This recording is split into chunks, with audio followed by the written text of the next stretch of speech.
Hello friends, welcome back to our YouTube channel. Cut off की बात करने के लिए ये जानना जरूरी है कि इस बार कितनी सीटें हैं, पिछली बार कितनी सीटें थी, पिछली बार कितना कट ऑफ गया था। इन सब फैक्ट्स के आधार पे ही हम अनुमान लगा सकते हैं। जो स्टूडेंट्स हमसे थोड़ा सा मित्रतापूर्ण रूप से जुड़े हैं, उन्होंने अपने नंबर भी बताए हैं, उनके भी हम नंबर मार्क्स डिस्कस कर लेंगे और उसके बिहाफ पे हम कट ऑफ बताएंगे। जो इस बार सीट्स हैं उनको अगर टोटल काउंट किया जाए, 36 सीट सिविल में PWD की हैं, हाउसिंग एंड अर्बन प्लानिंग में 21 हैं, आवास विकास विभाग में 14 हैं। इस हिसाब से अगर जोड़ी जाएँ टोटल सीट्स, तो टोटल सीट्स बैठती हैं जाकर 206। सिविल की बात की जाए, एक दो अगर इधर उधर एक एक सीट करके अगर कहीं मिस हो गई हो तो आप अनुमान लगा लीजिए। मोटा मोटा मान के चलते हैं 200 सीटें हैं। 2019 की जो वैकेंसी हुई थी, जिसका एग्ज़ाम 2020 में दिसंबर में हुआ था, उसमें टोटल वैकेंसी 410 थी।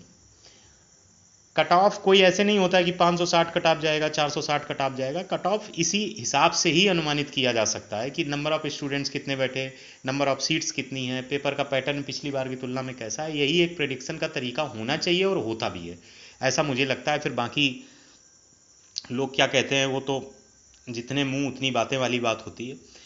जो अगर 2019 का कट ऑफ है उसको अगर ध्यान से देखें तो हमने, चूंकि 2019 का कट ऑफ कोई इंडिविजुअल ऐसा तो है नहीं कि एक फिक्स कट ऑफ हो। ओबीसी के लिए अलग है, एससी के लिए अलग है, एसटी के लिए अलग है, फीमेल का अलग है, जनरल का अलग है, ईडब्ल्यूएस का अलग है, पीडब्ल्यूडी के लिए अलग है, इरीगेशन के लिए अलग है, आवास विकास के लिए अलग है।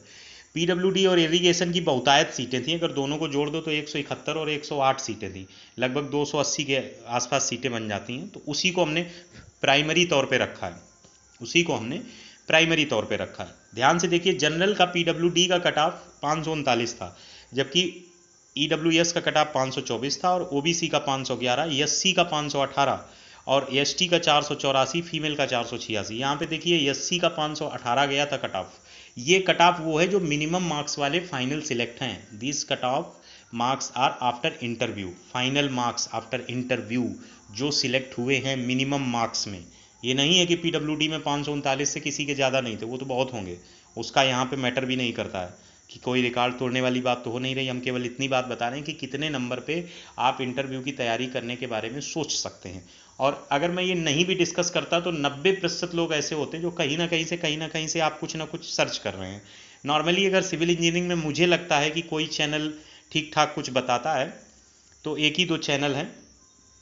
इस वजह से मैं ये बना दे रहा हूँ कि आपका समय बर्बाद ना हो और फ्यूचर में आप अपने जो भी एग्जाम्स लगे हैं उनकी तैयारी करें।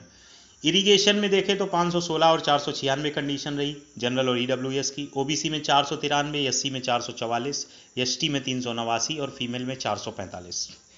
जो मेरे 4 स्टूडेंट हैं, जिसमें 2 फीमेल हैं, एक फीमेल OBC है, एक जनरल है, एक जनरल है। मेरे 4 स्टूडेंट ही नहीं है सिर्फ, ये 4 स्टूडेंट जिन्होंने मार्क्स बताए हैं उनकी कैटेगरी और वर्जन है, मेल फीमेल कौन है, उस हिसाब से मैंने नोट कर लिए थे कि चलो कट ऑफ अगर बनाएंगे तो इसको मेंशन कर देंगे। नाम लिखना मुझे उचित नहीं लगता है। तो जनरल कैटेगरी का जो स्टूडेंट है, इसके पॉलीटेक्निक लेक्चरर में भी अच्छे नंबर थे। इंटरव्यू के बाद फाइनल सिलेक्शन नहीं हुआ, ये दुखद रहा।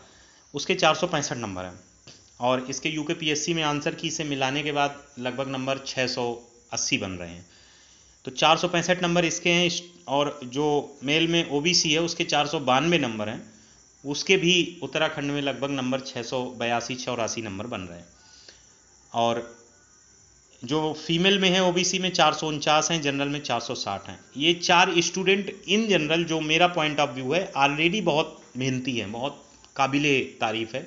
बाकी और के भी मार्क्स हैं जिनके मार्क्स मतलब उतना मैटर ही नहीं करते हैं, 340, 403, 404, ये सिचुएशन की है। हम उनको निराश नहीं कर रहे हैं, हम सिर्फ ये कह रहे हैं कि कंपटीशन पॉइंट ऑफ व्यू से अगर आप देखें, नंबर ऑफ सीट्स को देखें, अपीयरिंग स्टूडेंट्स की क्वालिटी को देखें।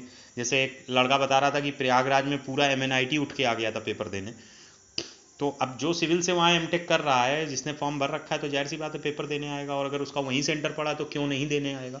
तो ये नहीं आप कह सकते कि IIT दिल्ली का स्टूडेंट बैठ रहा है या मेडी की कोचिंग करने वाले बैठ रहे हैं या पहले के लोग बैठ रहे हैं। फॉर्म सब भरेंगे, सब बैठेंगे, अपनी अपनी काबिलियत पे लोग पेपर देते हैं। और एक थ्रेशोल्ड नंबर होता है जिसके बाद नंबर लाना भी कठिन होता है और वही कट ऑफ बन जाता है, गिने चुने लोग सिलेक्ट हो जाते हैं। तो अब ये हुआ कि इस सबसे हमने क्या नतीजा निकाला है कि क्या कट ऑफ होगा। वो कट ऑफ मेरा जो अनुमान लगता है, जैसा पेपर का पैटर्न है, जो इंटरव्यू देने के लिए मिनिमम नंबर होने चाहिए वो जनरल कैटेगरी में 465, मिनिमम नंबर। अब ये 5 नंबर इधर 5 नंबर उधर, दोनों संभावनाएं हमेशा आप मान के चलिए। और वही अगर ओबीसी की बात करें तो 400, जनरल में ईडब्ल्यूएस की बात करें तो 455। अगर यहाँ पे ये मैं मार्क्स ओवरऑल नहीं बता रहा हूँ, ऊपर जो मार्क्स लिखे हैं ये इंटरव्यू के मार्क्स मिलने के बाद की बात है। इसके बाद अगर ओबीसी की बात करें तो ओबीसी के नंबर होने चाहिए कम से कम 400, कम से कम जब हो तब 450 नंबर मिनिमम। एससी की बात करें तो ये पीडब्ल्यूडी में एक ऐसा केस बन गया था, चूँकि पीडब्ल्यूडी की सीट्स के लिए बड़ी लड़ाई है। एससी की बात करें तो मैं ओवरऑल बता रहा हूँ, कंबाइंड फॉर्मेट में बता रहा हूँ, ये सबका अलग अलग इंडिविजुअल कट ऑफ जाएगा, ये बिल्कुल सही है। जितने भी डायमेंशन में वैकेंसी हैं, लगभग 7-8 डायमेंशन में वैकेंसी हैं, अलग अलग कट ऑफ जाएगा, मैं उसको ओवरऑल कंबाइन करके बोल दे रहा हूँ। तो एससी के कम से कम मिनिमम अगर मार्क्स होने चाहिए तो एससी के नंबर भी 420 से 420 आप कम से कम मान के चलिए रिटन में। एसटी की अगर बात करें तो आप ये मान लीजिए कि 400। ये इंटरव्यू देने के लिए, जो नंबर इंटरव्यू देने के लिए मिनिमम कट ऑफ होता है वो आदमी 90% सिलेक्ट होता ही नहीं है। 90 नहीं बल्कि 95% सिलेक्ट नहीं होता है। कुछ ऐसे हो जाते हैं किसी कारणवश ओएमआर में क्वेश्चन छूट गए उसके, अब वो इंटरव्यू देने पहुंचा है, उसकी फील्ड लेवल पे नॉलेज बहुत अच्छी है, वो चीज़ों को रिहर्स कर रखा है, तो उसको नंबर 67, 68, 70 तक मिल जाएंगे इंटरव्यू में। मे भी पॉसिबिलिटी कि वो बिल्कुल लास्ट में आ जाए, क्योंकि जो लास्ट कट ऑफ रिटर्न में अलाउ किया जाता है वो आप ये समझिए वो सिलेक्ट नहीं होना है, वो केवल एक सांत्वना पुरस्कार है कि भाई बहुत अच्छा परफॉर्मेंस किए, नेक्स्ट टाइम ट्राई बेटर, ये चीज़ होती है। उससे 10 से 15 नंबर जिसके ऊपर होंगे वो शायद लास्ट कैंडिडेट सिलेक्टेड हो, ये सिचुएशन रहती है।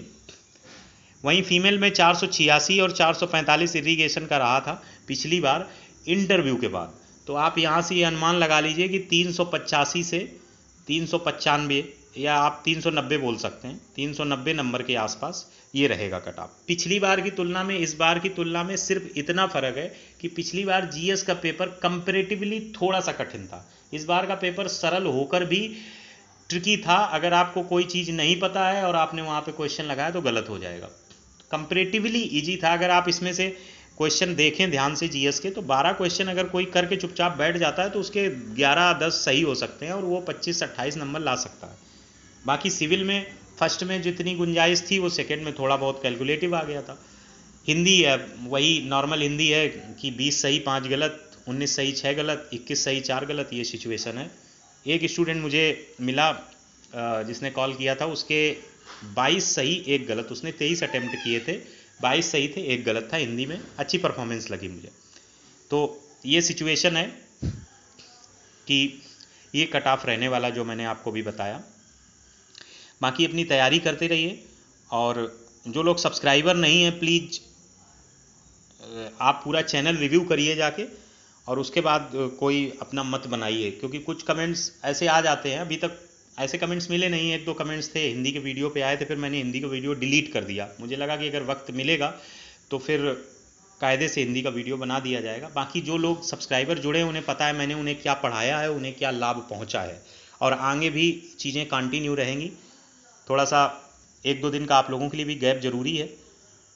एक कहावत है, कुल्हाड़ी लगातार चलाने से पेड़ कितने समय में कटता है इसकी कोई गारंटी है नहीं, लेकिन अगर कुल्हाड़ी पैनी है तो मिनिमम समय में पेड़ कट जाएगा, इसकी ज़रूर गारंटी है। तो ये कुल्हाड़ी जो है यही मस्तिष्क है आपके पास, उसको शार्प बनाइए। शार्प का मतलब कि हमारे पास स्मार्ट वर्क है, हमें पता है किस चीज़ से कितनी चीज़ें पूछी जा सकती हैं, उस तरीके की आपकी तैयारी हो। खैर, थैंक्स फॉर वॉचिंग।